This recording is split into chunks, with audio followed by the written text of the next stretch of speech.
Okay, Ari. In class, I told everybody that we're going to ignore the estimate part. So you're just going to solve these or evaluate these the way we do all the other ones in the packet. So you're not going to estimate. So we know there's a percent problem. So what you're going to do is set up your percent proportion. Part over total equals percent over 100. All right, so I'm going to write that up here.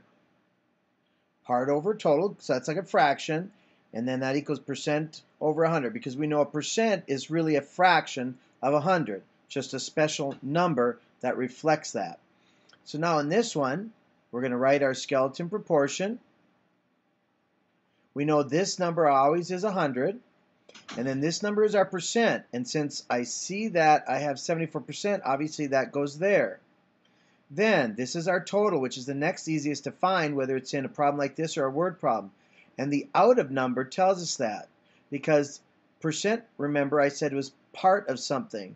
So if I kind of replace that percent with the word part, I'm taking part of 99, and then common sense tells you the 99 is the total. That means we're missing the part. Okay, now we're going to go ahead and cross multiply. So now I'm going to come over here and do that. So I have 100 times x, and hopefully you can do this because you've done it in your 7th grade class as well and here, and then 99 times 74. Okay, and I'll do that up here. So that's 36, 3, 36, 39. Okay, 63, 6, 63, 69, 6, 12, 13, 7. So 73, 26. Then we know this is just a one-step equation, so you've done those in my class and your 7th grade class. So we know when we're dividing by 100, we're simply going to move this decimal back 2 places. You can use a calculator if you want. So 73.26. So we're not estimating. I think I said in class to round it, but that's fine. Okay, so then let's go to number 2. So I have 25% of 39. So it's a percent problem, so I'm going to do my percent proportion. I know that's 100. They're giving me the percent. It's 25.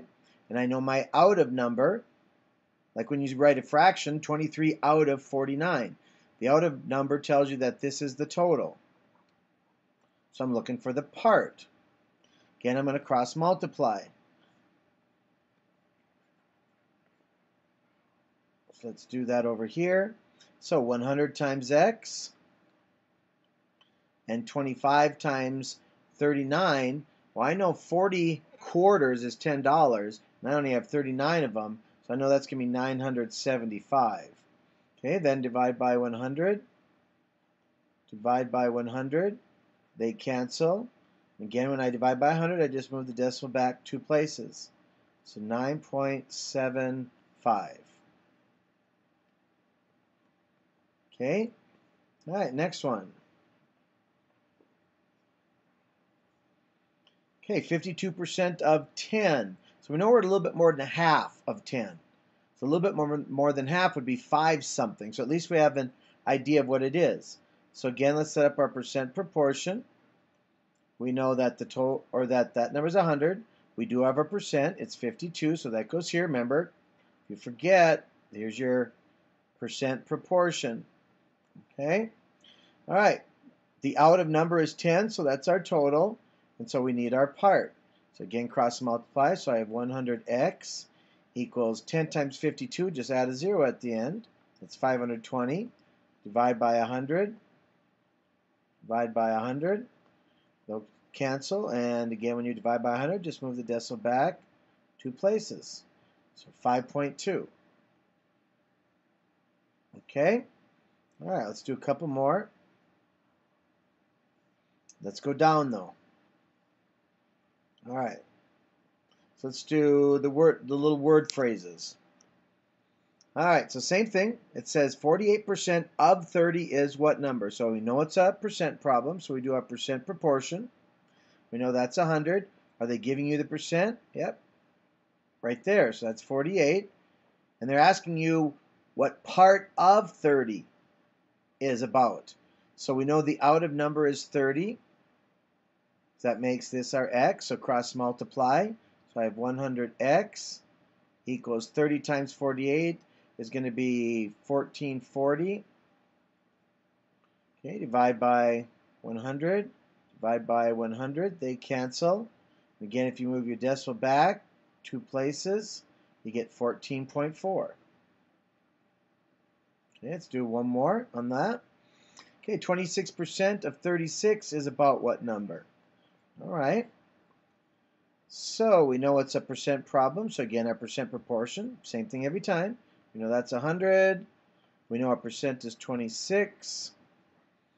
And our out of number right here is 36. So that tells us that's our total. And we want to know what part of that. That's how we know it's a total, because they're asking what part of the 36.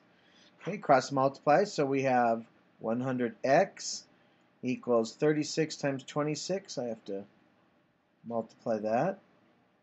So 36, 3, that's 21.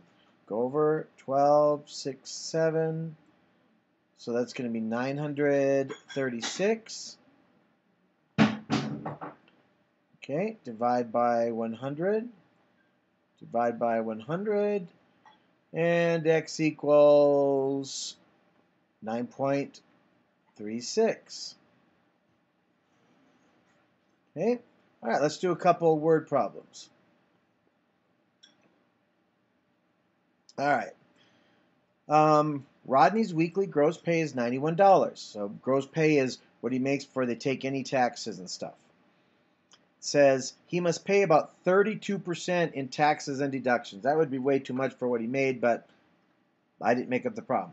Estimate Rodney's weekly take-home pay after deductions. So like I said earlier, we're not going to estimate. We're just going to solve this normally. So again, it's a percent problem. Doesn't matter if it was like the ones we did originally or the ones we just did. Even though this is a word problem, it's talking about percent.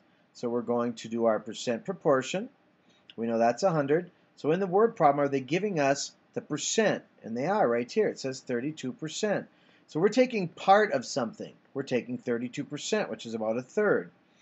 Okay, what's the total? Well, this time you have to kind of use your common sense, your experience in just knowing things as you've grown or as you're growing up.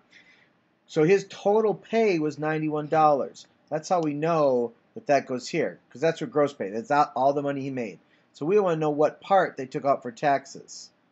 And so now we can solve it. Let me go ahead and get rid of that. So I have 100x equals 91 times 32, 218, 327, 211, 9, 2, and divide by 100. So same kind of work. So x equals 1, 2, so 29.12. And of course, what's our label? Estimate Rodney's weekly take-home pay. So now, we don't want to know his taxes. That's what this number is, remember? Because that 32% represented the 32% in taxes. It says here we want to know his weekly take-home pay. So what do you do with the taxes? You have to subtract. So if he made $91, we take away the $29.12. So you can't just assume that whatever you get here is your answer. It's a word problem. Go ahead and do your subtraction here. And that's going to be $61.88. That's what he gets to take home. Okay, I'll do one more.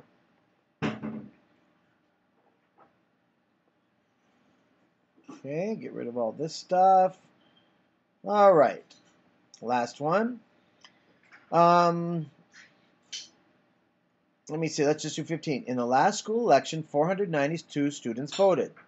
Mary received 48% of the votes. About how many votes did she receive? So that's a percent proportion. Okay, there's our 100 as always. Okay, do we know the percent? Yep. So she got 48%, not quite half. Okay, how do we know what the total is? Well, 492 students voted. So that was all of them. So that would be our total. We want to know what part out of them she got.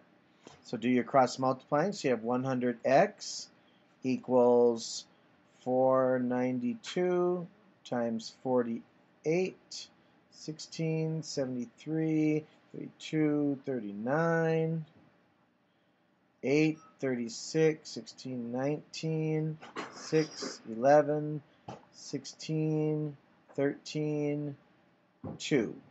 Okay? That's a big number, 23,616. Divide by 100. Divide by 100. Those cancel. All right, so move your decimal over 2 places. So we got 236.16. It says, about how many votes did she receive? Well, we're actually figuring out the answer without that, so we can't have a part of a vote. So her answer would be 236 students voted for her. So that's a little less than half. Okay, hopefully that helps you.